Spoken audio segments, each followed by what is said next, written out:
মুসা আলাইহিস সালাম চমৎকার একটা দোয়া সবসময় বলতেন, রাব্বি শাহলি সদরি ওয়া ইয়াসসিরলি আমরি ওয়াহলুল উকদাতাম মিন লিসানি। লিসান মানে হচ্ছে আরবিতে বলে লিসান মানে জিহ্বা। মুসা আলাইহিস সালাম ওনার জিহ্বা সাবলীল ছিল না, এই জন্য উনি দোয়া করতেন, আল্লাহ তুমি আমার জিহ্বাকে সাবলীল করে দাও। এবং ওনার একটা ভাই ছিলেন হারুন আলাইহিস সালাম, উনি তখন নবী ছিলেন না, উনি চমৎকার কথা বলতেন। মুসা আলাইহিস সালাম বলছে, এই আল্লাহ ও আকি হারুন, আমার ভাই হারুনকে তুমি আমার সহযোগী করে দাও। তো পরবর্তীতে আল্লাহ তাআলা মুসা আলাইহিস সালামের দোয়া কবুল করেছেন, কবুল করে তাকে কি করলেন, তাকে নবী বানালেন।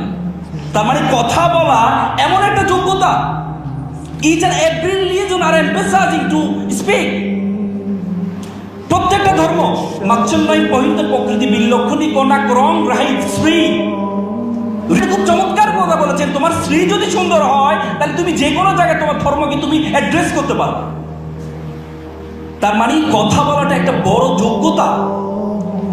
এজন্য আপনারা যদি যত কিছু যোগ্যতা অর্জন করেন, কথা বলার যোগ্যতার যদি আপনি অর্জন করতে পারেন, তাহলে আপনি কখনো পিছপা হবে না, আপনি কখনো কখনো বেকার থাকবেন না। স্পিকিং, আগে বলা হতো নলেজ ইজ পাওয়ার, আর এখন বলে knowledge is powerless without skill. দক্ষবিহীন নলেজের কোনো ভ্যালু নেই, দক্ষতাবিহীন নলেজের কোনো ভ্যালু নেই।